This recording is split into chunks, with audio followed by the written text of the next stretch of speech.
Hello दोस्तों, कैसे हैं आप लोग। Welcome to learner IAS together success.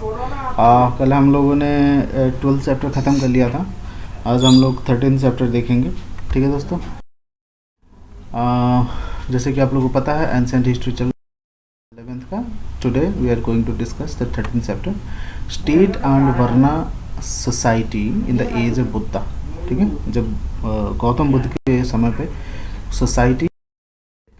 तो उसके बाद हमने देखा कि संस्कृत टेक्स्ट में हमें ये कई सारे सिटीज़ हमें देखने को मिलता है, जैसे कि कौसंबी जो कि हस्तिनापुर से आके कुरुज ने वहाँ पे अपना कैपिटल बनाया था। श्रावस्ती, अयोध्या, ठीक है, कपिलवस्तु जहाँ पे पैदा हुए अपने ये बुद्धा जी, वाराणसी, ठीक है, जो कि बनारस का वो था, वैशाली, राजगिरी, पाटलिपुत्र, चंपा, ठीक है, ये सब हमें धीरे धीरे करके इस समय का मिल रहा है, जहाँ पे बहुत सारे मेटल यूज़ हो रहा था। 7th-6th सेंचुरी के पास ये सब बने थे। ठीक है, तो दूसरी बात आती है कि यहाँ पे क्या था, मिड गंगा प्लेन्स में ये सब मिले हमें। House were mostly made of the mud bricks, जो घर थे वो कच्चे ईंट से बने हुए थे। ठीक है दोस्तों, और लकड़ी से। Which naturally have perished in the moist climate for the middle Gangetic basin. ठीक है, मिडल मॉइस्ट क्लाइमेट में बड़ी दिक्कत हुआ करती थी। ठीक है, हमें इस समय 7 स्टोर्ड घर भी, मतलब 7 मंजिला घर भी हमें देखने को मिला है। ये पाली टेक्स्ट से हमें पता चलता है। ठीक है दोस्तों, तो इस तरह से उस समय मेटल काम हुआ करते थे। और फिर उसके बाद हमें जो पॉटरी है, पेंटेड भी मिलता है। पेंटेड ग्रेव वेयर सेटलमेंट भी हमें देखने को मिला है। Many town were settled in the government, but whatever be the cause of their origin, they eventually turn out to be the market and came to be the inhabited by artisans and merchants. ठीक है, बहुत सारे town पर जैसे भी वो लोग flourish हुए हैं, बट ये देखा गया है वहाँ पे आर्टिस्ट और मर्चेंट बहुत ज़्यादा रहते थे। ठीक है, ऑब्वियसली बात है, टाउन है, वो लोग रहेंगे, ट्रेड करेंगे। ठीक है, at some places were is the concentration of artisan, कुछ जगहों पे आर्टिस्टों का बहुत ज़्यादा कंसंट्रेशन, बहुत भारी, बहुत नंबर्स में वो लोग रहते थे। जैसे कि सत्तालपुरा, वैशाली, 500 पॉटर्स वहाँ पे रहते थे, पॉटर्स हाउस थे। ठीक है, इस तरह से ऑब्वियसली देखिए एक मार्केट है वहाँ पे। देखिए वो कहता है कि मैक्सिमम जो है हमें ना यहाँ देखने को मिलता है। ठीक है, गैंगेटिक बेसिन में जब सेकेंड अर्बनाइजेशन यहाँ हुआ तो यही मिलेगा ना, राजगिर में मिलेगा, मगध में मिलेगा। ठीक है, और पहले जो हमें यहाँ मिला था तक्षशिला में। ठीक है, तो ऑब्वियसली पहला सिविलाइजेशन यहाँ हुआ तो यहाँ देखने को मिला, सेकेंड यहाँ हुआ तो यहाँ देखने को मिला। उत्तर प्रदेश में बहुत ज़्यादा, क्योंकि यहीं पे तो सेटलमेंट। ठीक है दोस्तों, चलिए ये मेटेलिक वर्क की बात कर रहे हैं, उस समय मटेरियल लाइफ कैसा था, ये चीजें हमें देखने को मिलता है। ठीक है, after end of the Harappan culture writing probably started a couple of year century before Ashoka. ठीक है, हरप्पन में राइटिंग होती थी, पिक्टोग्राफिकल स्क्रिप्ट्स वहां पे थे। फिर वैदिक उस समय हो रहा था, पोस्ट हरप्पन के टाइम बहुत ज्यादा हो रहा था, फिर उसके बाद बंद हो गया था। फिर क्या है, अशोका से थोड़े समय पहले ये फिर से देखने को मिला। Earliest record have perished probably because of they are not written on stone and metals. ठीक है, writing led to the compilation of not only laws and rituals but also facilitated bookkeeping which was so essential to trade. ठीक है, यहाँ पे सिर्फ पहले क्या होता था, पहले सिर्फ रिचुअल्स लिखे जाते थे। फिर जैसे जैसे जब फिर क्या होता था, फिर ग्लोरीज लिखे गए, विक्ट्रीज लिखे गए स्टोन इंस्क्रिप्शन में। फिर जो है मेटेलिक प्लेट्स में वो लिखा गया, क्या क्या किसको गिफ्ट दिया, लैंड रिकॉर्ड्स ये लिखा गया। यहाँ पे सिर्फ इतना नहीं था, यहाँ पे जो ट्रेड होता था उसका भी रिकॉर्ड रखा जाने लगा, टैक्स जो आता था उसका भी रिकॉर्ड रखा जाने लगा, इस तरह से। और आर्मी जो भी थे, प्रोफेशनल आर्मीज, उनका भी रिकॉर्ड रखा जाने लगा। इस तरह से लिखावट का काम बढ़ता गया। ठीक है, सोफिस्टिकेटेड सरनेम्ड एज सूल सुस्त्रास। ठीक है, सूल व सुस्त्रास। ठीक है, which presuppose writing and which may have helped the demarcation of the field of the house. ठीक है, तो इस तरह से होने लगा। तो ये हमें कहाँ मिलता है, all the rural settlement belonging to the NBPW phase, northern ये जो ब्लैक, ठीक है, वो है पॉटरी वेयर्स है, तो ये जो है नॉट बीन एग्जावेटेड। तो रूरल एरिया में ये सब देखने को हमें नहीं मिलता है। Founded more than 400 places in the plain Bihar. ठीक है जी, तो इस तरह से बिहार और उत्तर प्रदेश, वेस्टर्न उत्तर प्रदेश में हमें ज़्यादा देखने को ये सब चीज़ें मिली थी। ठीक है दोस्तों, अब बात करते हैं गैंगेटिक वेशन without strong rural base, princes, priest, artisan, traders, administrator, military personnel and numerous other functionaries could not live in towns unless taxes, tributes and others were available in sufficient measure to support them. ठीक है, अब कोई भी बंदा है कहता ना शहर का खर्चा ज़्यादा होता है, अगर आप शहर में रहते हैं तो आपका खर्चा ज़्यादा होगा, अगर आपका ज़्यादा इनकम नहीं है तो आप वहाँ पे नहीं रह सकते। अगर किसी को टैक्स ज़्यादा मिलता है, ट्रिब्यूट ज़्यादा है, उसके पास सरप्लस है, तो वो शहर में आकर रह सकता है। Non agriculturist living in town and to be fed by agriculturist living in village. ठीक है, ऑब्वियसली बात है, हम जो शहर में अभी रह रहे हैं हम थोड़ी ना खेती करते हैं, जो रूरल में रह रहे हैं, जो खेती करते हैं, वो लोग हमको खिला रहे हैं, हम लोगों के पास पैसे हैं तो हम लोग खा रहे हैं, ठीक है, खरीद के। तो ये एक म्यूचुअल चल रहा है, ठीक है। वहाँ भी उस समय भी यही होता था। नॉन एग्रीकल्चरिस्ट जो कि मर्चेंट्स थे, ट्रेडर्स थे, ठीक है, आर्टिसंस थे, ये सब सिटीज़ में रहते थे, टाउन में रहते थे। जो एग्रीकल्चरिस्ट थे वो लोग विलेज में रहते थे, ठीक है। इस तरह से म्यूचुअल में चलता था।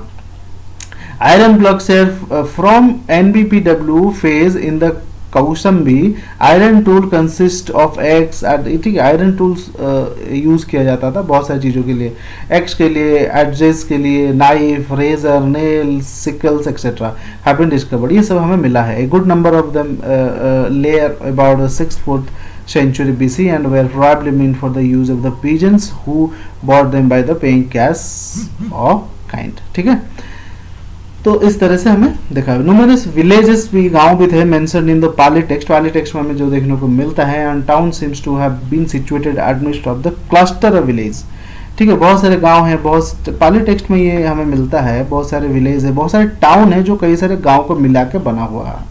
ठीक है, तो न्यूक्लियर, तो इस तरह से it seems that the nucleated rural settlement in which all people settled at one place with their agricultural land mostly outside the settlement first appeared in the middle Gangetic plain in the age of Gautam Buddha.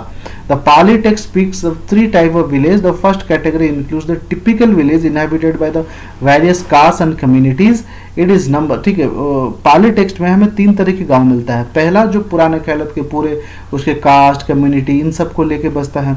ठीक है, उसके इस तरह के गांव के head को कहा जाता है भोजक।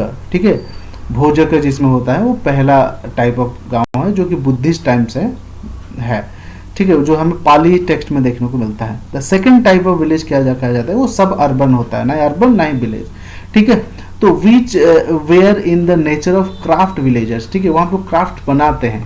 ठीक है, इंस्टेंस ऑफ कारपेंटर विलेज और chariot makers village lay in the vicinity of Varanasi. Varanasi के टाइप साइड ये मिलता है। ठीक है दोस्तों, ये ना ही अर्बन में आते हैं ना ही रूरल में आते हैं। ठीक है, बीच में ना ही खेती करते हैं ना ही पूरा बिजनेस करते हैं। ठीक है, वो चीज़ें बनाते हैं। ठीक है दोस्तों, obviously the villages served the market, other villages linked to the town with the countryside. ठीक है, तो थर्ड टाइप का विलेज क्या होता है, consisted of border village situated on the limits of the country side which merge into the forest.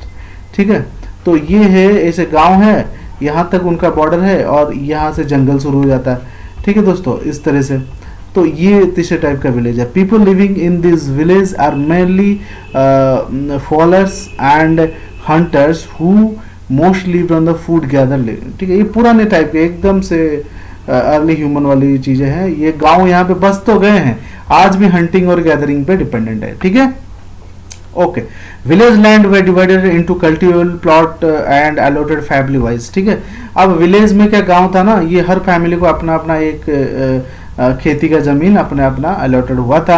Her family का अपना अलग अलग वो खेती करते थे। ठीक है दोस्तों, तो ये सारी चीजें जो ये जो अलॉटमेंट हुआ है, ये जो हेड होंगे ना वही देखेंगे। ठीक है, कौन किसका है, विलेज का जो मुखिया है उसके अंडर में होता था। ठीक है, the peasants had to pay 1/6 of their produce as tax.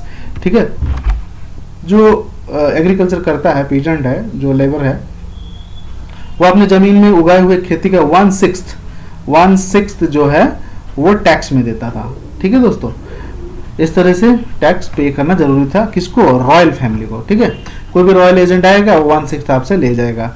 ठीक है, no intermediate landlord between the peasant and on the hand one hand and the state on the other hand, ठीक है, कोई बीच का कोई आदमी नहीं रहता था, ठीक है दोस्तों। तो बिग मर्चेंट्स थे, ठीक है, other but some villages were granted to Brahmanas and big merchants for their enjoyment, ठीक है। कुछ गांव थे जो ब्राह्मण को किसी रॉयल फैमिली ने दे दिया, ये आपके, ये गांव आपका है, किसी बड़े व्यापारी को दे दिया, ये आपका है, आप एंजॉय करो, उसके टैक्स को, उसके स्लेव्स को, क्योंकि womens and others are also taken as slave, ठीक है दोस्तों, इस तरह से उनको भी दे दिया जाता था। We also hear large plots land workers help to slaves and agriculture labour, वही बात कर रहा था, ठीक है। Rich peasant were called gahapatis, Pali term, Pali term में गहपतीज का मतलब क्या है, बड़े बड़े पीजेंट, बड़े बड़े चासी, ठीक है दोस्तों। Who were almost the same as the section of Vaishya, जो वैश्य थे उनके इक्वल थे, ठीक, वो भी Vaishya are those who do agriculture, trade and other business works, ठीक है दोस्तों। Rice was the staple food, उस समय बुद्ध के समय राइस और व्हीट तो स्टेपल फूड था ही, ठीक है। The use of term transplantation is found in the Pali and Sanskrit text of the, जो ट्रांसप्लांटेशन है ये हमें पाली और संस्कृत टेक्स्ट में देखने को मिलता है।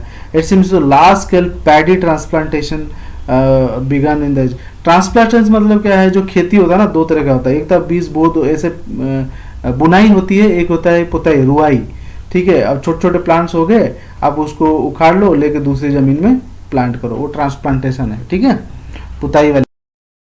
एडमिनिस्ट्रेटिव सिस्टम जो है वो हम अगले वीडियो में देखेंगे, बाकी ये थोड़ा सा बड़ा चैप्टर था, आगे हम administrative system, army and taxation, ठीक है दोस्तों, और रिपब्लिकन एक्सपेरिमेंट्स, ये 3 टॉपिक रहा इस चैप्टर का। State and varna society in the age of Buddha, ये हम अगले इसमें देखेंगे, वरना वीडियो बहुत लंबा हो जाता है, ठीक है दोस्तों।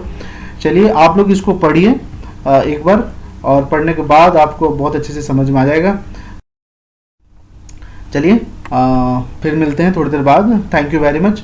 और ये चैनल के सब्सक्रिप्शन और ये है, आप देखिए इसको, सब्सक्राइब कर लीजिए अगर आप मिल के पढ़ना है। और कुछ ये सोशल नेटवर्क्स हैं जहाँ पे हम अवेलेबल है, आप इस पे हमसे जुड़ सकते हैं, कोई भी दिक्कत हो या फिर कुछ शेयर करना हो हमसे कर सकते हैं, उम्मीद करता हूँ आप लोग करेंगे, ठीक है। थैंक यू दोस्तों, अपना ख्याल रखिए, पढ़ते रहिए, थैंक यू वेरी मच।